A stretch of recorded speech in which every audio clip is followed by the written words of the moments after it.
Rakkety Tam, chapter 25. It's got a Wolverine grasping one of his lieutenants. Let's see what happens. It was still dark as a fluid of logboats and rafts pulled into the bow-shaped bank. Rakkety Tam, McBurrow, Duke, Skipper, Ferdinand, and Euphis slipped ashore quietly. Gooshams and Shrews held the other craft seed as the rest of the hares disembarked. Logalog Tuggy joined them with his 2 scouts. Tam, this is One Shoe and Two Shoe, my best trackers. They know where Gulen and his vermin are camped. They'll lead you there. Do what you gotta do, then get out fast, mate. My trackers will take you up to the pines where the blackbirds roost. The rest is up to you. Now, when you leave the pines, there'll be a bushland and a hill to the east. Beyond the hill is a fast-flowing river. Make for it. I'll be waiting with my logboats for you. Be lucky and don't hang around in the pines, or those birds will peck your eyes out of your head before you can wink at them. Tam shook a shrew chieftain's paw. My thanks to you, Toggy, Corporal Whoopskit. Get your hares to follow us in skirmish in order. Every beast stick together. We can't hang about for stragglers. Doogie and Fergamon were up at the front, with Euphis between them. The water vole panted and puffed. He did not like keeping up the rapid pace through the still dark woodlands. I sure my old limbs be entirely ruinated with all this dashing and galloping about. Ferdinand led a paw to pull him along. Save your breath, old lad, and let your paws do the running. Doogie grabbed the thief's other paw. Ouch, I'm fair grieved you cannot stop to sniff the daisies. Move yourself, you wee snail. Tam was at the head of the bunch when the shrews on either side of him. One of them beckoned him to slow down. The vermin's camp's not far ahead. We best go careful now. The border warrior peered at the shrew in the gray haze which precedes dawn. Right you are, mate. Which are you, one shrew or two shrew? The tracker scowled as a hare ran into her back. I'm One Shrew. She's my sister, Two Shrew. Wildberry commented. Dashed funny names, what? She's still scowling. No fun in yours, matey. We came from a big family, so me daddy called us all by number. Euphis was regaining his breath, yet he managed to quip. And how's many brothers and sisters do you have? A few hundred? Shoes glared at him. There's only 26 of us now. Shut your face, the vermin will hear us. 26. Dawn was just breaking when the vermin sentry came stumbling to camp. Clutching a swollen ear, the ermine tripped as he skirted the fire embers, shouting, Mighty One, quickly, sir. Gulub leapt up, brushing sparks from his fur. What is it, fool? Speak. The ermine sentry pointed as he babbled. Over there, sir. 'Twas thy brother, I swear. There were others with him. Gulu grabbed the hapless sentry by the neck and swung him off the ground. Wolverine roared urgently. Askar, you say? Where? What happened? Realizing he was throttling the ermine, Gulo let go, and the unfortunate vermin lay on the ground, nursing his throat with one paw and his ear with the other. Mighty One, I was standing guard when I heard a noise behind me. As I turned, a big cloaked beast banged my head against a tree, sir. The others trampled over me as they ran off. Gulo towered over the quaking sentry, who he knew had been caught napping by the intruders. How did you know 'twas my brother? Did you see him clear? Ermine scabbled backward as he explained. I did not see his face, Mighty One, but the size of him I could have only been thy brother, sir. I saw the prints he left. They were the same as yours. Gulu thundered off in the direction of the sentry had pointed. He spied the deep claw marks with fur brushes at the edges and turned to bellow as his waking followers. Leave everything, save your weapons. Hurry, Askar must not escape. Move. Dawn's sunlit penetrated the woodland mist as Tam and his band dashed headlong through the ferns and bushes. They made no attempt to disguise their tracks, shouting loud as they ran, Askar! Skipper lifted Ufus from his broad shoulders, then kicked off the boar's spikes attached to his footpaws.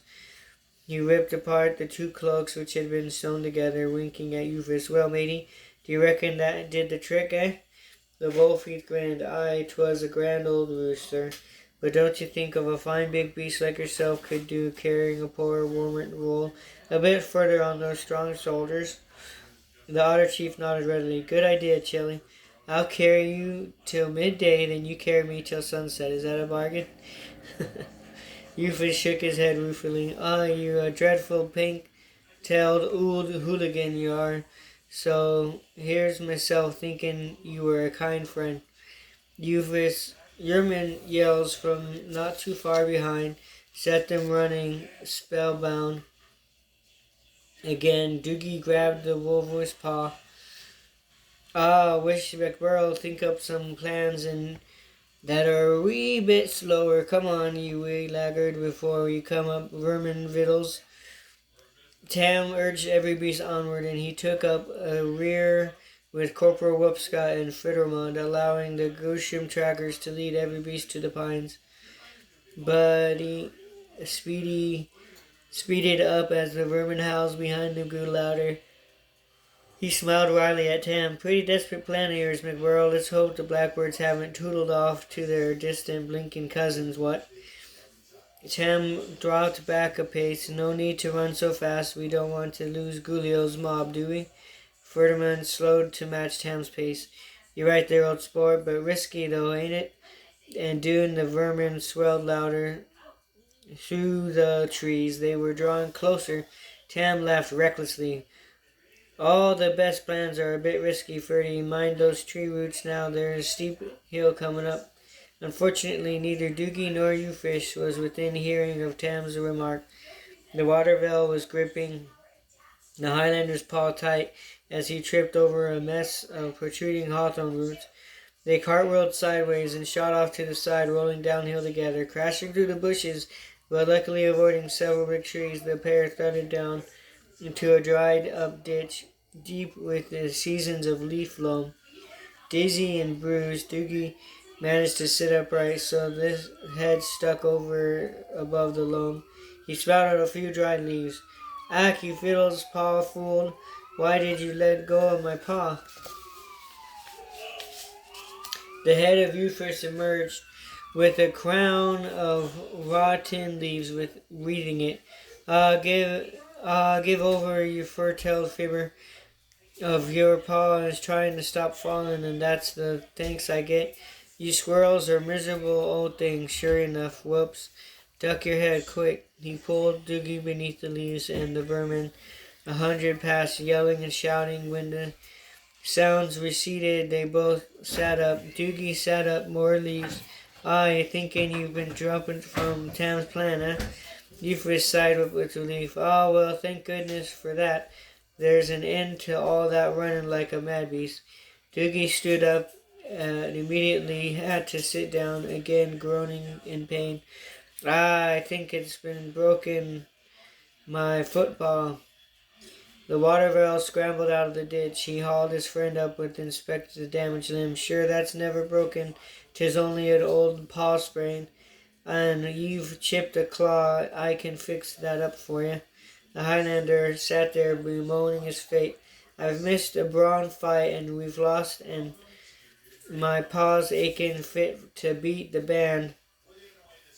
Euphis smeared a paw with mud, laid dock leaves on it, and firmly with ivy leaves. Will loosen up your paw in fighting. What good would you be with a wounded paw? Give your old gob a rest, mate. We'll make out just fine. Doogie laughed mirthlessly. Doing what? The thief winkled his nose mischievously. Did you not notice the vermin left their camp to chase after us in the grand old hurry? 'Twill be unguarded now and full of a little gift. Just for me and you, me old taker cake. Doogie shook his head at the Volthi's audacity. Ouch, you don't miss a trick, do you? I like the idea of looting the vermin camp, you canny wee rascal Euphis. The water vole danced a little jig, rubbing his paws at the prospect. Ah, sure, there's nothing grander than thieving from thieves. Lend me your big knife now. and I'll cut off a crutch to stump you along. Passing over the beloved Kamor, Drugi yawned. Euphis, mind you now, I want that back. Euphis' face was a picture of injured innocence. Oh, pickle your tongue, Doogie Plume. Fancy saying something like that to a friend like me. And the Highlander watched Euphis cutting a yew staff.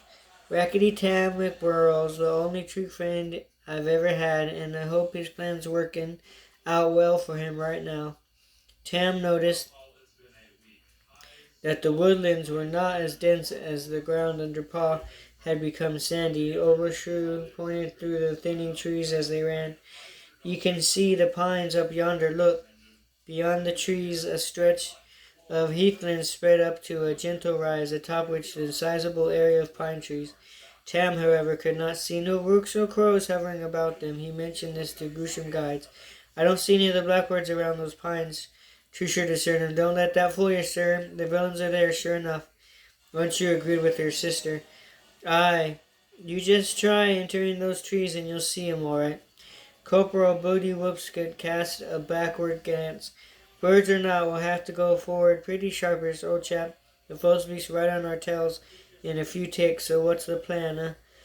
Tam drew the sword of iron. We grouped together in a tight bunch, every beast with a sword, spear and lance. Hold your weapons, point up. But only when I give the command. Up arms. I want us to go in there like one giant hedgehog. Go slow across the heathen. I want Gulu and his Herman to see us, so they'll speed up. The moment we're in the pines, we'll have to run twice as fast as the vermin. Remember, stay close together. Keep your points up and charge right through the pine grove like a bolt of lightning. You shrews, stay out of the trees. Circle to the left. Go to your log-a-log at the river and tell 'em to make the boats ready, 'cause we'll be coming.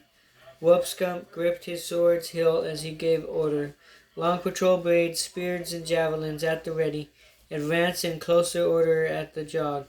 The younger hares were looking nervously over their shoulders. Behind them, the roar of vermin was growing in volume, catching sight of a white flash among the trees. Ferdinand knew the four beasts were not too far off.